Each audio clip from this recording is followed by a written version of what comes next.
Artinya aparat hukum sepertinya masih dalam kendali Solo. Itu fakta, karena bayangkan Abraham Samad hanya podcast langsung dipanggil terkait dengan ijazah Joko Widodo. Baik, hari ini apa saya dulu hari ini saya pikir inilah simbol ini masih mantan Presiden Joko Widodo, masih simbol kekuasaan Joko Widodo masih sangat berpengaruh kepada penegak hukum.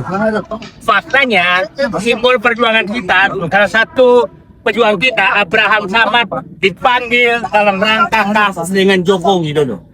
Artinya aparat hukum sepertinya masih dalam kendali Solo.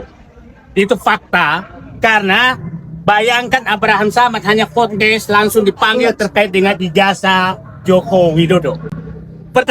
Pertanyaan saya, sampai kapan negeri ini dikendalikan oleh Joko Widodo aparat hukum?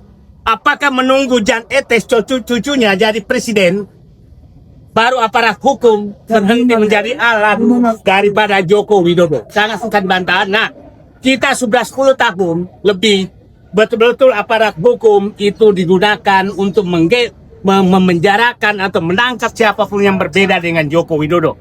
Berapa teman kita udah keluar masuk penjara hanya karena aparat hukum betul-betul memihak kepada Joko Widodo. Berapa orang di penjara hanya mempersoalkan ijazah Joko Widodo.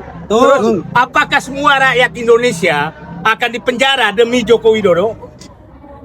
Kalau ini berlanjut, saya nyatakan hari ini adalah ada pernyataan perang semesta melawan dinasti Solo yang masih mengangkangi aparat hukum. Terima kasih. Assalamualaikum warahmatullahi wabarakatuh.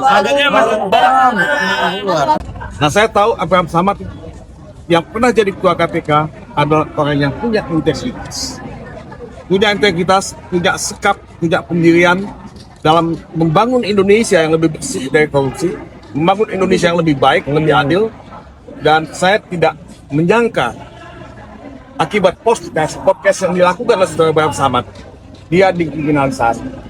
Tidak boleh ada kriminalisasi dalam negara Republik Indonesia ini terhadap wartawan, terhadap mereka yang punya podcast, terhadap siapapun, karena ini membungkam kebebasan pers. Dan ini saudara-saudara dilindungi oleh Undang-Undang Dasar 45, dilindungi oleh pasal 28. Undang-Undang Pokok Pers juga melindungi. Jadi tidak ada alasan sama sekali untuk memanggil, memeriksa dan mengkriminalisasi saudara.